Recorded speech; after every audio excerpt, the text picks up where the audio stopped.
राधे राधे दोस्तों, जय श्री कृष्णा। जैसा कि आज जन्माष्टमी है, जन्माष्टमी पर पंजीरी का ठाकुर जी को भोग लगाया जाता है सभी के घर पर।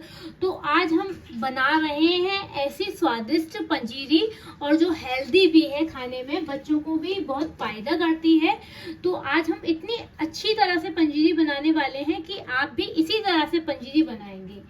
तो सबसे पहले हम कढ़ाई में डालेंगे घी, और घी को थोड़ा गर्म कर लेंगे। हमने गैस पहले ही ऑन कर दी थी, इसलिए कढ़ाई भी गर्म हो चुकी है। तो यहाँ हमने घी डाल दिया है। घी डालने के बाद हमने ये आटा लिया है। अब आटे को इसमें अच्छे से मिक्स करेंगे।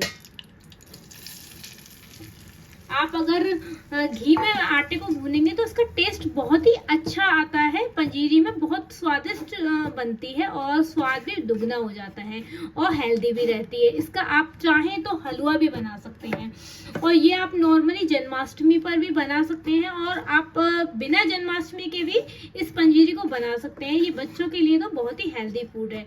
और अगर आप इस तरह से पंजीरी भून कर रख देंगे तो आप बच्चों के लिए इस पंजीरी का हलवा भी आसानी से बना सकते हैं।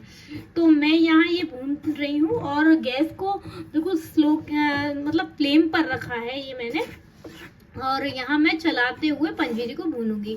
अगर हमने चलाना छोड़ दिया तो ये पंजीरी जली जली सी हो जाएगी।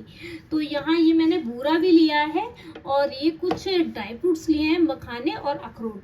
अखरोट दर्द के लिए, जैसे घुटने में दर्द है, कमर में दर्द है, और आँखों के लिए बहुत ही अच्छे होते हैं। और इनसे मतलब आँखों की रोशनी, अगर आपका नंबर बढ़ गया है या घट गया है तो उसके लिए बढ़ने के लिए अखरोट बहुत ही अच्छा होता है। इसलिए मैं यहाँ पंजीरी में अखरोट को डालूंगी, और यहाँ ये चलाते हुए पंजीरी को अच्छे से भूनूंगी, जिससे कि पंजीरी लग ना जाए। अगर पंजीरी लग जाएगी तो उसका टेस्ट जला जला सा आएगा और खाने में भी बिल्कुल अच्छी नहीं लगेगी। तो सबसे पहली चीज हमें यही याद रखनी है कि पंजीरी को चलाते हुए भूनना है, और गैस का फ्लेम ना ज्यादा ना कम, मीडियम ही रखना है। मीडियम पर पहले आप भून लें, फिर उसके बाद स्लो कर लें अगर कढ़ाई ज़्यादा गर्म हो जाए तो। जैसे मैं आपको दिखा रही हूँ, जिस तरह से मैं भून रही हूँ उसी तरह से आपको भूननी है। और गरम गरम जब घी डालें तो उसमें आटे को डालें तो हो सकता है कि गांठें भी पड़ जाएं, तो आप घबराना नहीं। फिर इस तरह से आप उस गांठों को कर सकते हैं। उससे ये है कि आपकी गांठें जो है, ये आप देख सकते हैं, वो जो लम्स पड़ जाते हैं वो सही हो जाएंगे इस तरह से। तो यहाँ हम चलाते हुए पंजीरी को भून रहे हैं, और हमारे चैनल पर आपको रेसिपी ही नहीं, कृष्ण जन्माष्टमी से जुड़ी हुई बहुत सारी चीज़ें आपको मिलेंगी। जैसे कि कृष्ण जी का श्रृंगार है, छोटे छोटे बाल स्वरूप को किस तरह से सजाया जाता है, और बहुत सी ऐसी चीज़ें मिलेंगी जो आप इजीली आप खुद भी ट्राई कर सकते हैं। जैसे कान्हा जी की पोशाक बनाना है, और कान्हा जी को किस तरह से सजाना चाहिए, सारी चीज़ें हमारे चैनल पर आपको इजीली मिल जाएंगी। और हमारे चैनल से जुड़े रहें। तो यहाँ ये हल्की हल्की पंजीरी भुन चुकी है, और इसी तरह से मैं चलाते हुए ढंग से पंजीरी को भून लूंगी। अब यहाँ ये मैं पंजीरी भून रही हूँ, और चलाते हुए आप देख रहे हैं कि ये लगी भी नहीं है बिल्कुल भी। और एक चीज़ और बताना चाहूँगी, मोस्टली लोग क्या करते हैं, पंजीरी भूनते टाइम बूरा डाल देते हैं, तो वो गलत तरीका है पंजीरी में बूरा डालने का। जब भी आप पंजीरी बनाएं, पंजीरी को पहले ठंडा करें, उसके बाद बूरा डालें।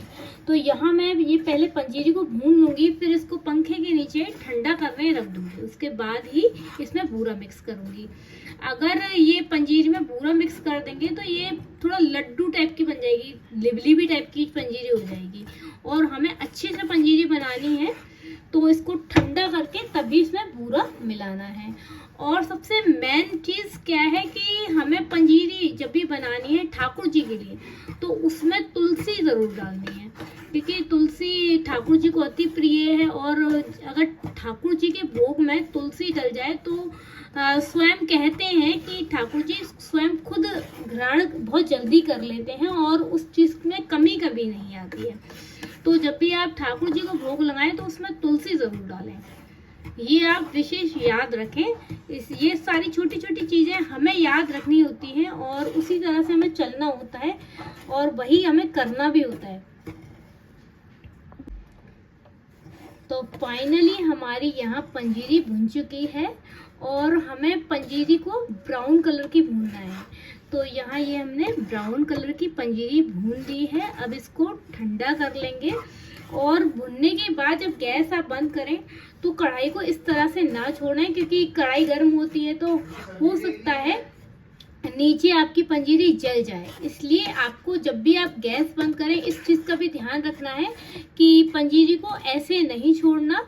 अगर आप ऐसे छोड़ देंगे तो नीचे से फिर वो जली जली सी हो जाएगी। उसके बाद भी आपको चलाते रहना है या फिर हैंड टू हैंड कढ़ाई में से निकाल लेना है। तो यहाँ मैं ये चलाते हुए ही इसको थोड़ा मतलब ये थोड़ी सी वैसे रह गई थी कसर, तो मैं इसको चलाते हुए अच्छे से और भून रही हूँ और ये भून चुकी है पूरी। अब मैं इसे प्लेट में निकाल लेती हूँ। तो देखिए यहाँ हमारी ये पंजीरी ठंडी हो चुकी है। अब हम इसमें बूरा मिक्स करेंगे।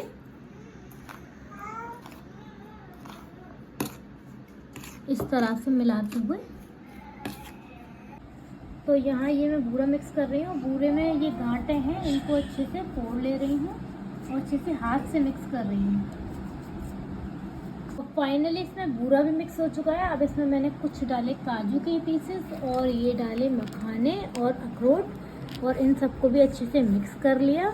तो ये हमारी पंजीरी बिल्कुल तैयार है। अब हम इसमें लास्ट में डालेंगे बस जो तुलसी के पत्ते हैं वो इसमें मिक्स करना बाकी है। वो जब भगवान को भोग लगाएंगे तभी हम इसमें मिक्स कर देंगे। तो फाइनली हमारी ये पंजीरी तैयार हो चुकी है और आप भी इसी तरह से पंजीरी बनाएंगे तो आपकी पंजीरी बहुत ही स्वादिष्ट बनेगी। मैं गारंटी से कह सकती हूँ। आप इस तरह से पंजीरी एक बार ज़रूर ट्राई करें।